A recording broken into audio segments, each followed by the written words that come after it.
Welcome back to the Creating Distance podcast hosted by TA Sales. I'm your host, Tom Alemo. Some people call me Tommy Tahoe. And each week on Fridays, we'll be bringing you an episode to break down with salespeople and sales leaders the top tips, tactics, strategies, stories that you need to get to the next level of your career and up level yourself. So let's get into it. All right, next on the pod, we've got the founder of the Quota League, former top rep at Salesforce, one of the most well-known people in the internet talking about sales, social selling, building a personal brand on LinkedIn, all of the above. Christian Krause in the house. Welcome in, sir. How are you? Thank you so much for having me, Tom. I like the rhyme. Christian Krause is in the house. Let's go.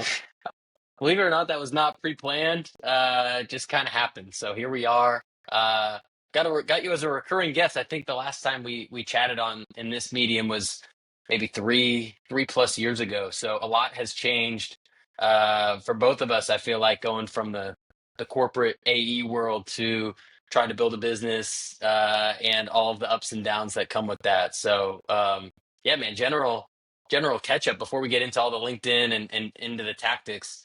How has that journey been for you getting into this world of entrepreneurship and pivoting and finding different angles and all the different things that you've been up to? Yeah, I mean, it's been an exciting journey so far. I can definitely say that the first year was kind of like the honeymoon year. I was like, oh my God, I don't have a monthly quota anymore. I have basically unlimited PTO. I can work from anywhere. The first thing I did in August 2023, a couple months after leaving Salesforce, is I booked a flight to Bali and hung out there for a month. Wrote the best LinkedIn content of my life there. Got like a million impressions every single week. Not possible or barely possible anymore Wow. these days. Yeah, the algorithm back then was something else. And then yeah, I basically did one-on-one coaching at the time. Decided I want to go, the cohort route and build something more scalable, as we just chatted about, which is really challenging in terms of the marketing effort that you have to put behind. Also, the machine that you have to build in terms of, you got to have really good customer success and customer onboarding and all of that stuff to avoid attrition. And so made a decision at the beginning of this year to go away from B2C and, similar to you, go the B2B route. So currently doing mainly B2B virtual on-site trainings, helping enterprise sales teams generate more pipeline and revenue from LinkedIn. Yeah. Nice, man. I A million impressions a week is crazy. Yeah, back then, look, I had time, so I got up. I remember I got up, I went to a nice coffee shop, ordered like a matcha latte and like a, acai bowl, overlooking the rice fields in Bali, and was just, writing for a couple hours, building some carousels, and they took off. So yeah, maybe I Crazy. should go back. Yeah. Yeah, that's great, man. It's interesting that that was your experience the first year. I felt like the first 6 months, I'm almost 3 years into it. It'll be 3 years in January.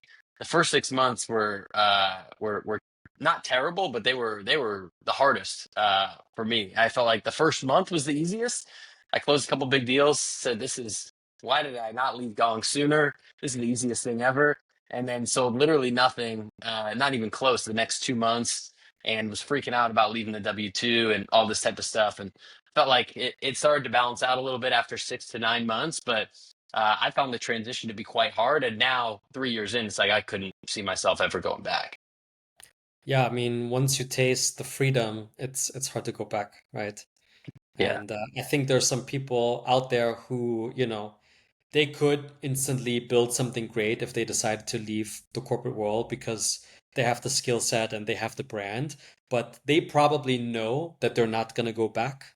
So they're trying to hold out a little bit to see, maybe I can get another promotion.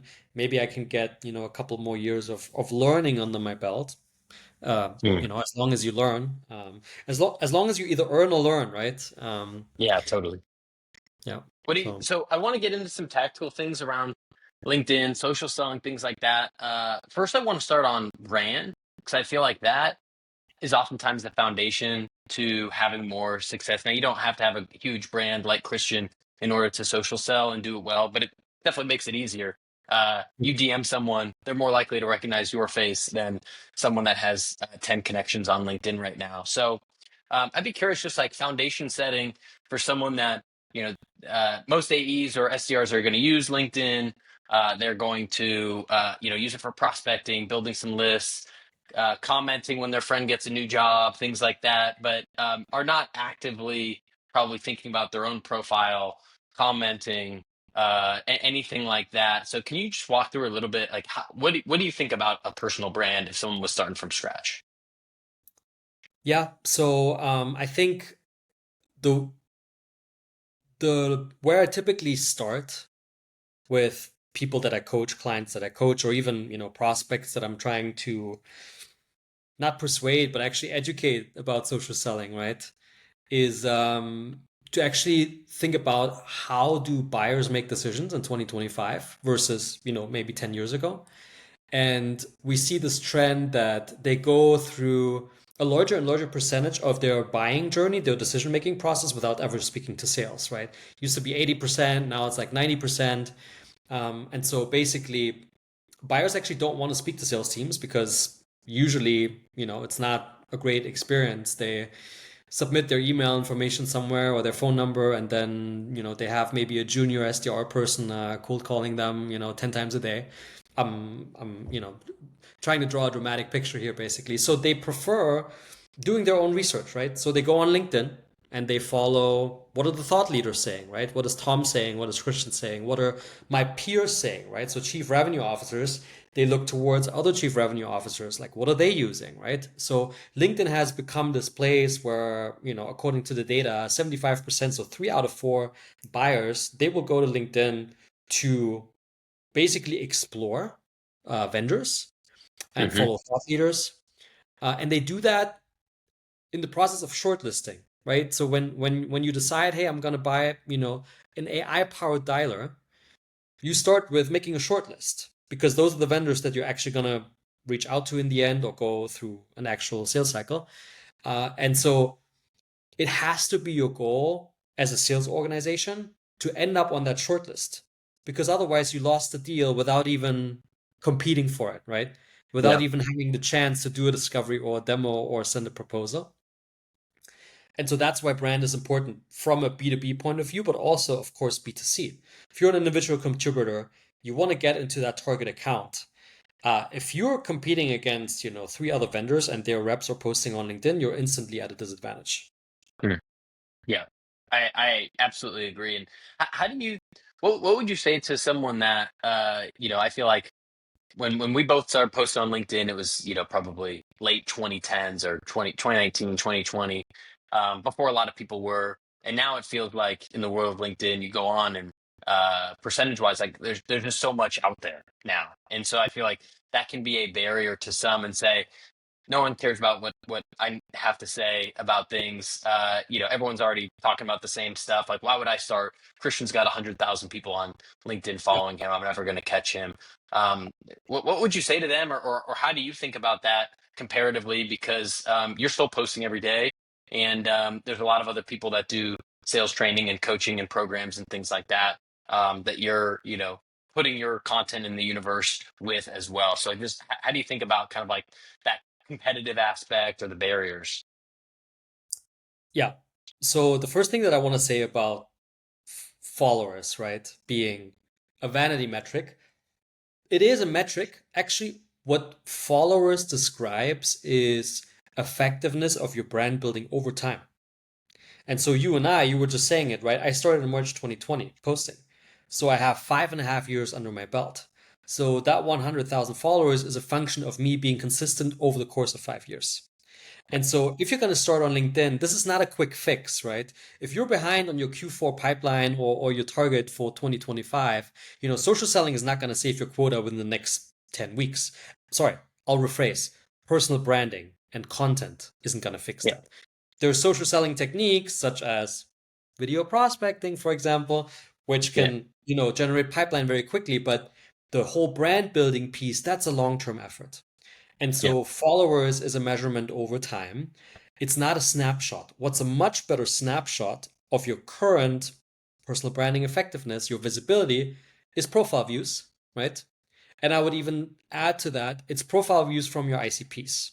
So Yeah. if your ICP is sales leaders, how many sales leaders are visiting your profile every single day? That's like probably the key metric that I would look at personally versus followers. Yeah.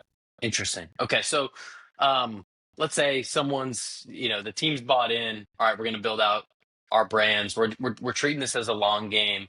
And I'm starting to do some social selling on LinkedIn. I'm pitch slapping, or I'm doing it inconsistently. What's the game plan if you're coming in and even speak to what you personally do, or if you're coming in and working with a team around how do you create pipe, how do you actually sell on LinkedIn? Because you've got to kind of like draw the line of like, it's a social platform, so you don't want to come in like too hot, but you also can't say, all right, I'm going to look at someone's profile and that counts as an activity in my perspective, because they might not even know that you did that, and that's like the most minimal thing that you can do on the internet, and that's probably not going to do enough to really create some value. So what do you think about that? Like, where do people start, and we can build on it from there? So starting point, and one of those, everyone loves a quick win, right? And so the quick win that I give everyone in my trainings and coachings is let's optimize your LinkedIn profile. Because 99% of people, they still live in the world where they think, oh, LinkedIn is just a place to find my next job, right? Um, if they're looking to switch, or future job. And so they treat their LinkedIn profile like a CV, like a resume. But your LinkedIn profile is actually a landing page, right? You have to think about it like an online marketer. Um, the skill set of the seller in 2026 and beyond is not just making cold calls and running discovery. It's becoming a lot more holistic. So you have to understand AI prompts. You have to understand how online marketing works as well. And so optimizing your LinkedIn profile like a landing page is really important, because when people ultimately come to your profile, you want to make sure that they understand who you help and how you help them within like 3 seconds, right? That's kind of Yeah. the attention span that we're looking for. And so your headline needs to clearly say, who you help. So who's your ICP? So for example, I help sales leaders. Um, and it should say how you help them basically. So what is the outcome of working with you? So I help enterprise sales teams generate more pipeline through LinkedIn. You can mention your title in the end. I often get questions about titles. So if your title is senior, if you're the VP of sales, you want to make sure that you put the title at the beginning, because it gives you credibility. But if you're a sales development representative, so if you have a junior title, you want to put that maybe towards the end, because these small things, these small details make a difference in the conversion. And so you want to make sure the tagline is optimized. You want to make sure that your background image, right, that billboard actually functions like a billboard. So maybe do a little experiment. If you live close to a highway, drive your car on the highway and look at the billboards of McDonald's and Burger King and like maybe a movie theater, and like think about how they work. Typically, it's contrasted colors, right? So it's either dark font on white background, or bright font on dark background. So you want to make sure that you can see it. You want to make sure it's mobile optimized. A lot of people have their text is too small. I can't actually see it, right? So test it on the mobile. And it should be also like a slogan, right? So it should be something that you stand for, also very outcome based. So mine says turn LinkedIn into your pipeline engine. So that's basically the ultimate goal that I want to help people achieve. Hmm. Love it. And I saw a post. So I was talking to my guy Joe over here, first sales hire at TA Sales. I say I got the LinkedIn social selling expert coming on the pod. What do you want to know? And one thing that stood out to us is, I saw a post that you said, I'm sending 25 LinkedIn videos a day. I'm not sure if you're still doing that, or if that was period in time. Um, but people talk about videos a lot. They talk about LinkedIn audio a lot, the DMs. Um, Walk me through, are you still sending 25 a day? I think a lot of people would listen to that and say, like, wow, that's a lot. Like, that's 125 videos a week. That's a lot of videos. How do you have the time? Do you actually get responses to that? What do you say in the video? What do you look like in the video? What's the background? All of that type of stuff. Walk me through the LinkedIn video strategy. Happily. First of all, it goes down in the DMs. That's a In- good song. And it's very true. So Quick story. So, like I shared at the beginning, I did a pivot from B2C to B2B at the beginning of the year. So I basically Yes. killed my multi six figure, B2C business, and I was there like, okay, let's try something new. Had no pipeline, right? I had a network, I had a brand, I had all of those things built, but no calls on the calendar. And so I was like, what's the fastest possible way to like fill my calendar with meetings and build that pipeline? And so I did a test, like I tested out video DMs on LinkedIn, and I set a target of 15, 20, 25 videos consistently every single day. And that was back in March. So I came back from a vacation in Mexico, and I was really hitting the videos. And I think in March I booked like 28 meetings. I was like, 28 meetings. I've never done that. Like, never in my life, not in my best cold calling days at Salesforce, but I booked, 28 meetings. So I thought that was absolutely insane. And I think the thing with video is like right now, it's probably one of the like it's probably the highest response rate that you can get from executive buyers, at least in my experience. And I have a couple theories as to why that is. So obviously, email super tough as a channel, right? We Email's the basically worst right now, I think. we basically destroyed email with all of the automation and the multiple inboxes and the warming up domains and all of that stuff, right? So I don't know, executives, they get like 100 plus emails. They don't read them, they don't open them, right? They have an executive assistant who knows exactly like what's internal versus external. So email is tough. It's a volume game. And if you're really good, you get like a 1% response rate. Yeah. Um, Cold calling, right? Phone prospecting is one of I think it's still the most popular topic. There's days where I'm like, I'm gonna throw away this whole LinkedIn stuff. I'm just gonna go back to posting about cold calling. I'm gonna get more engagement because people love it. So I think cold calling works really, really well because number one, most people don't do it anymore.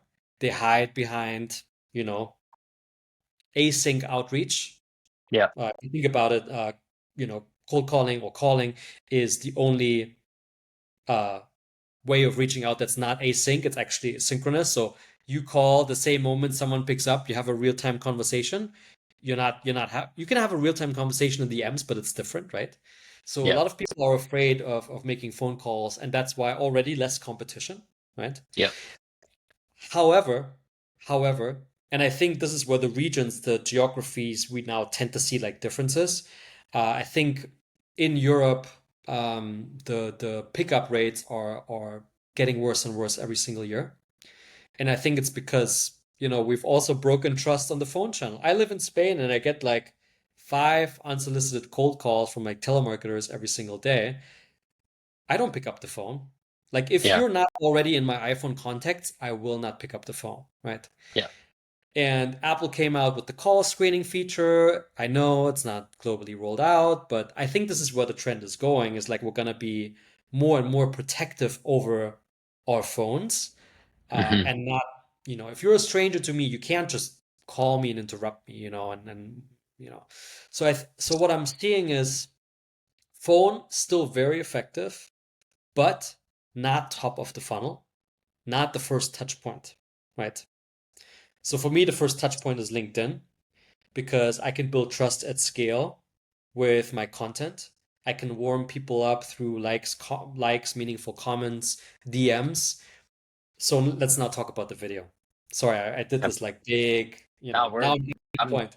I'm here for whatever rabbit hole. Um, the reason why I believe so whenever a client asks me like, Christian, what's the best outreach method? Instead of giving them the answer, I say, think about this. Where do you have the most competition, right? If you're doing, automated email sequencing, you have infinite competition because everyone can do that, right? Mhm. Um, Phone calling, much less competition, but difficulty with the buyer behavior. Um, if you send automated like DMs on LinkedIn, you use like a Dripify that automatically says, "Hey, thanks for connecting." Saw your VP of sales at Salesforce. Like a canned Like automated that's message. kind of fake personalization. Yeah. Like a canned automated message, everyone can do that. So infinite competition, right?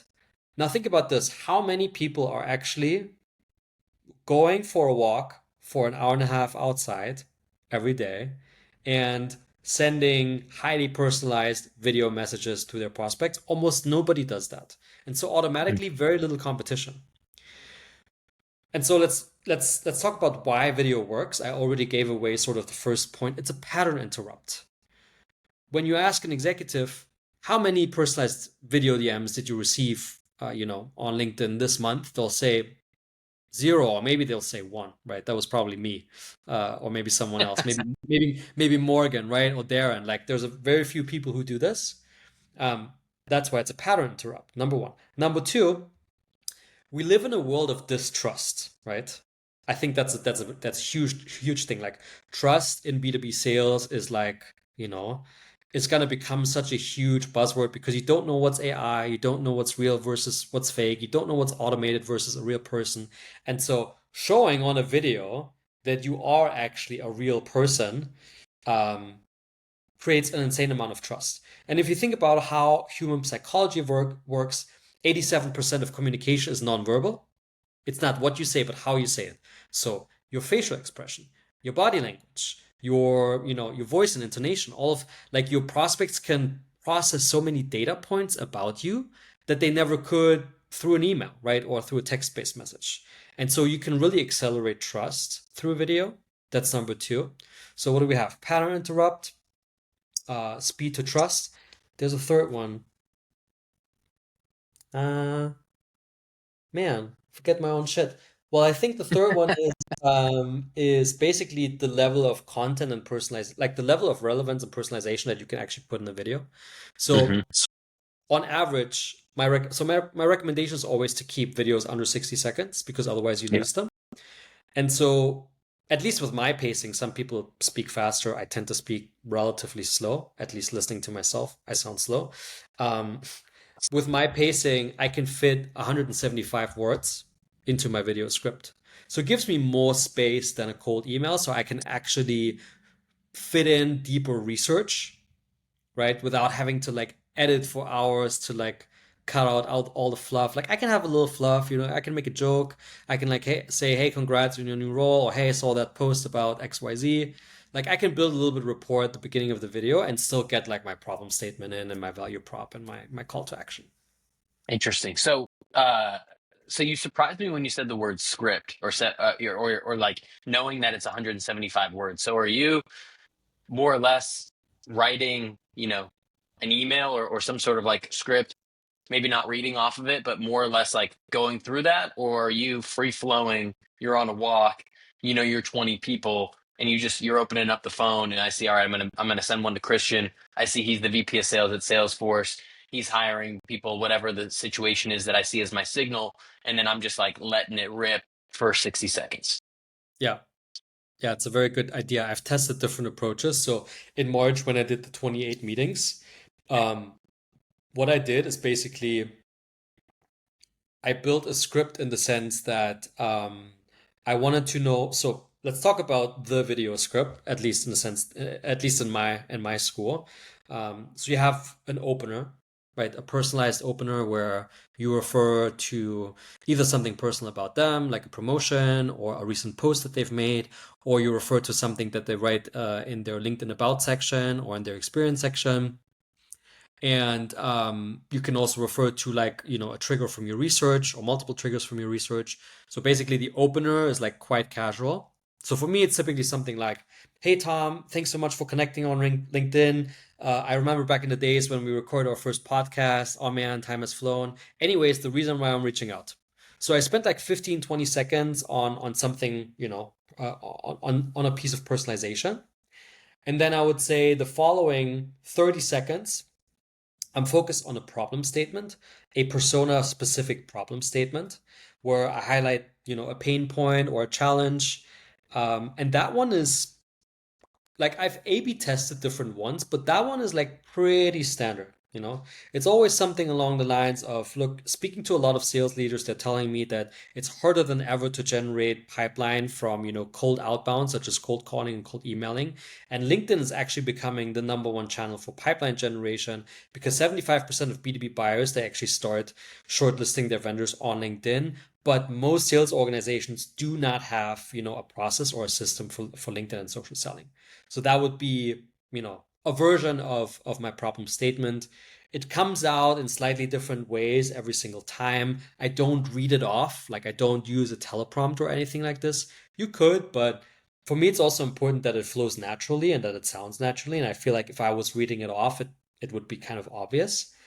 Hmm. Um, so the problem statement has to be there. Also, a popular one is I check on Sales Navigator, like what's the percentage of their sales reps actually posting on LinkedIn, and it's typically 20% or less. So that's something that I highlight as well. And then I have a call to action in the end. So a value prop plus a call to action, and it's really high level and really like soft. So I say something like, I've been helping enterprise sales teams at Salesforce, MongoDB, Revenue Grid, and Bytes this year, generate on average 40 to 80% more pipeline in 60 days through my social selling system.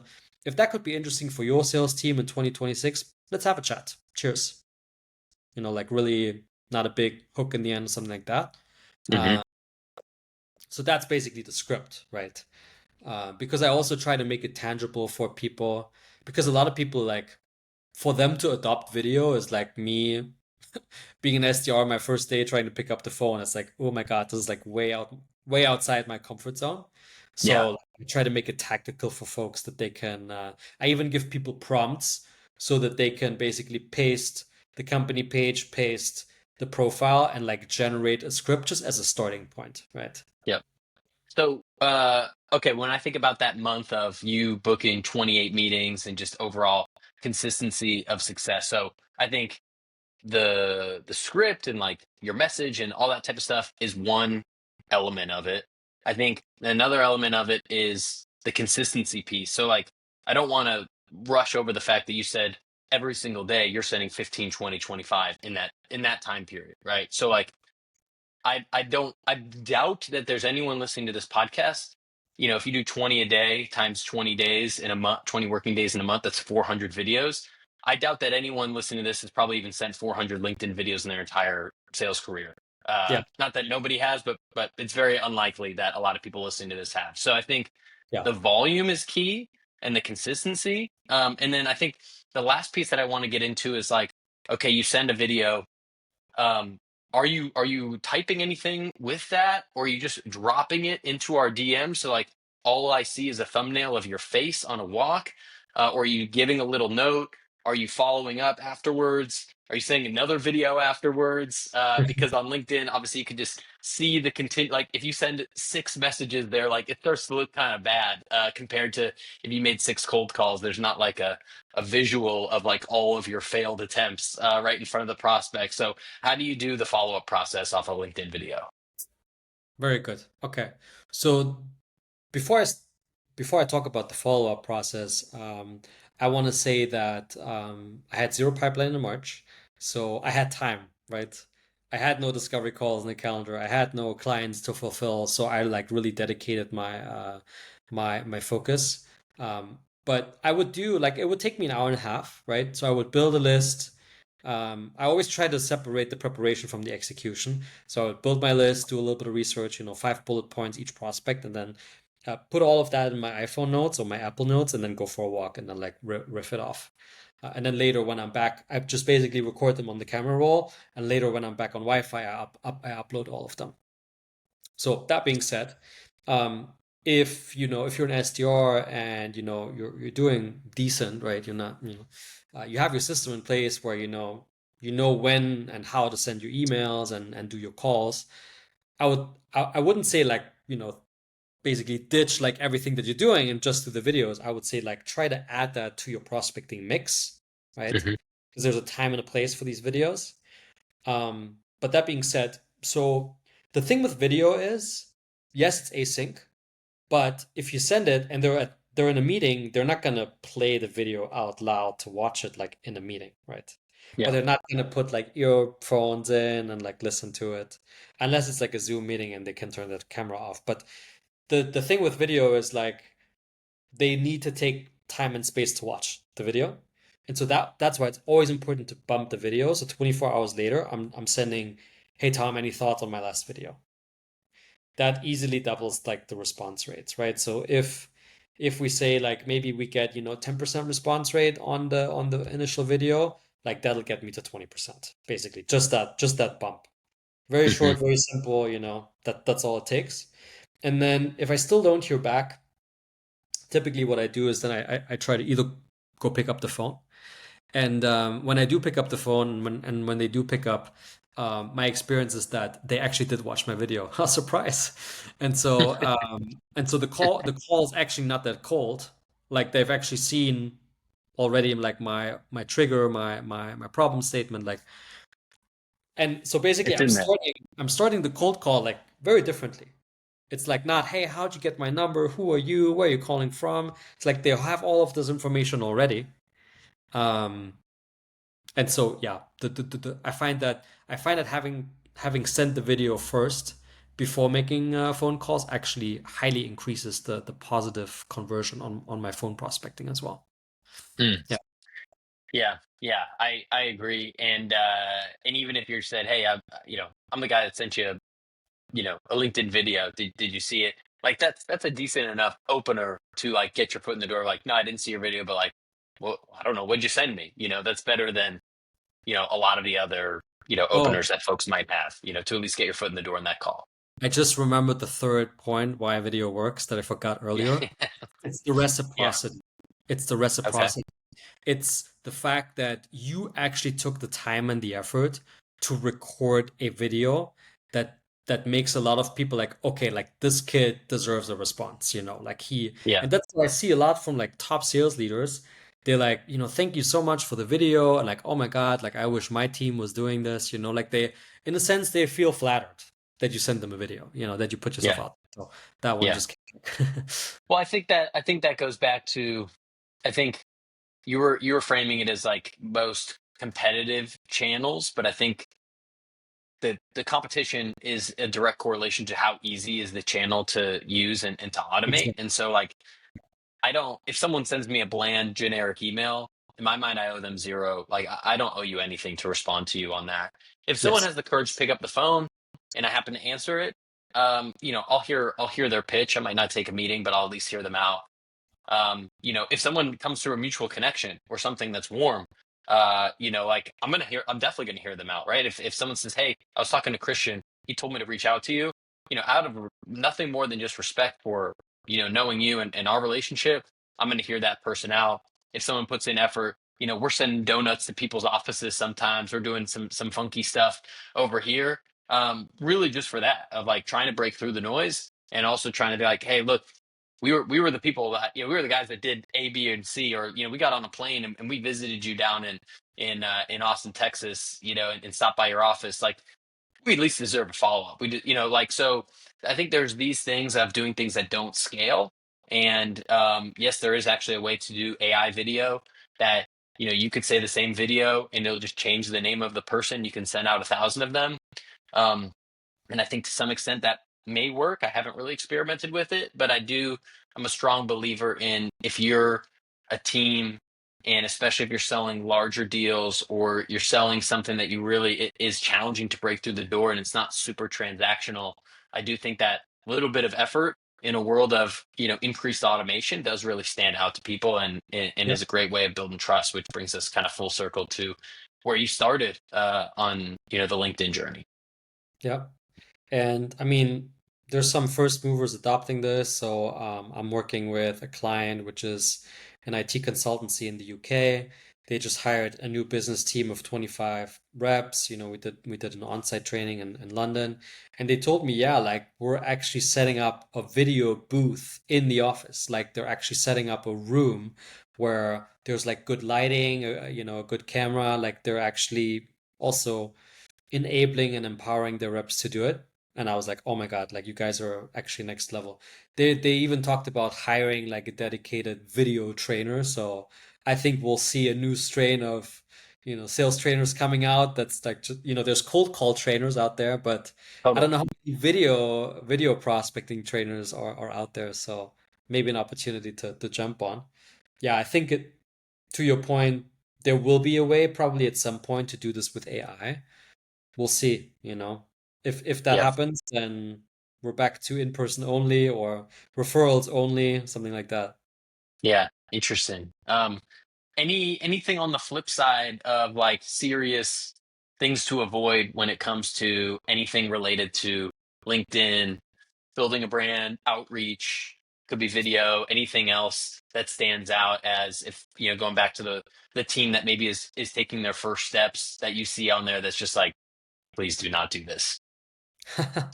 Yeah, so kind reminder to all employees that you don't own the LinkedIn profiles of your employees, right? It's like they Mm, own it, and so that's why social selling programs they can never be enforced or mandatory. It only works through incentives. So mm. there's actually I saw Yeah, how do you do that? Yeah, how do you incentive if I'm a sales leader, how do I incentivize my team to do this? Because most people would be more comfortable sending an email or making a call. right. So one thing that I've started seeing is companies just running spiffs, monthly spiffs of saying like, hey, whoever gets like the most impressions on LinkedIn in a given month, wins a $200 cash prize or an Amazon gift card or a voucher to go to like a Michelin restaurant with a plus one, like simple stuff like that. I remember my days at Salesforce, like whenever there was like a pair of AirPods on the table, I would, you know, kill myself to win those Yeah, AirPods. And yeah. in the end, I did. I still have them. I still have them. I Bro, won them. I'll do anything for a $10 Starbucks gift card, honestly. So yeah, I'm Look, with you. yeah, exactly. So like something like that doesn't take a lot of budget. Should be simple enough to organize. I mean, I think the challenge is not even so much the incentivation. It's just, how clunky can LinkedIn can be as a platform and how it's sometimes hard to extract all of the data, right? To basically have a dashboard of your entire sales team and how they're performing. So, for example, I'm partnered with a company called Shield, where you can measure basically, things like content impressions, likes, comments, reposts. So, the output metrics in terms of visibility. Obviously, if you want to, understand lead gen and stuff like that, you have to go like a little bit further. But simple incentive programs like that, I think obviously enablement is important. And, if Yeah. you have someone in your enablement team or on your sales team, look, for example, like I mean, you're not at Gong anymore, right? But someone like Brian Lamana at Gong, I mean, they will never hire me as a social selling trainer because they'll say, yeah, we can just talk to Brian. I'm like, yeah, just talk to Brian. I have no other argument, he's doing a great Yeah. job. So if you have someone internally, leverage that. But if not, then you need to bring in the best practice from the external. And Hmm. that's where, I mean, that's where I run into the objections with the heads of sales or the chief revenue officers because of course there's competing initiatives. AI is like top of mind for everyone. And people, they're willing to throw millions into their AI strategy, but they think very little about their social selling strategy. And I mean, they can both go hand in hand. But the thing is, again, back to the competition, everyone's doing AI, right? And so Yeah. to outcompete your competitors through AI measures is really hard, really expensive. Um, but like giving your sales team a solid foundation for personal branding and social stuff, like the bar is so low, Tom. Like I said, on average, 20% of sales reps post on LinkedIn based on what I see in enterprise companies. Let's just get that percentage up to 40, 60, 80%. Like you're talking about a 3 to 4x improvement just by showing up. Yeah. Yeah. Couldn't agree more. Chris, I know we're getting short on time. I want to just make sure, one, that we covered any topic. If there's anything that's left unsaid, give you a chance to sprinkle that in or bring up any other topics. But also want to give you some space to talk about some of the great work you're doing with the Quota League. With you got an upcoming cohort here to close off Q4 on a strong note, and some of the other things that you're working on with teams. So within the Quota League, I'm going to run one more LinkedIn Sales Accelerator, which is basically 4 weeks of live training directly with me in a small group of individuals. So typically, uh, senior sales reps, founders, sales leaders. Like we always have a good mix, a good bunch in there. Kicking off 20th of November, so we still have some time. But if you're interested, feel free to reach out directly to me or hit the link that Tom is going to share with you guys in the podcast description here. Um, but yeah, one more thing to perhaps leave off is bringing it back to with social selling. There's like certain short-term impacts. So I think optimizing your LinkedIn profile is like you'll see instant improvements in your acceptance rates, in your response rates. Um, Picking up video prospecting, right? Giving yourself the challenge to do not quit video prospecting until you hit 100 videos. That's what I tell all of my clients. Is like I do not give you permission to quit at 99 videos, but if you hit the 100, you have the permission. But typically, after 100 videos, people look at their calendar are like, oh, I already have 15 meetings. So Yeah. it's like, this is probably working. It's just don't do 3 videos and like, nah, this is not working. It's like you have to get the reps in. And then with the personal brand, I mean, look, you and I were the best examples, right? We started in 2020. I don't know what you were thinking. I was like, I'm just gonna document my journey and maybe one day I can do something with it. And like, here we are, Yeah. homeowner in Barcelona, living in Bali is like, living the life. So this asset of your personal brand compounds over time Yeah. and it stays with you across all the different employers. Like you leave one company, you go to another, your brand goes with you. You don't leave it at that company. It's like something that you own and its value increases over time. So play the long game. Yeah, agreed with you. Christian, appreciate you spending some time with us this morning. Definitely encourage everyone to check out some of the good stuff that you're doing with the Quota League. Get the cohort in Q4 before you kick off 2026 on a strong note. And thank you for being one of the fellow people serving salespeople every single day. So I appreciate you, man. Thanks so much, Tom. This was great as always. Thanks for checking out that episode. Two quick things as a takeaway. Number one, we would feel honored if you left a review wherever you're listening to this podcast, if on Spotify or Apple or YouTube, to just let us know how we're doing, what else you'd like to see. If you'd like to learn more about us, you can check us out at tasales.co. Love to hear from you there. Much love. Have a great week.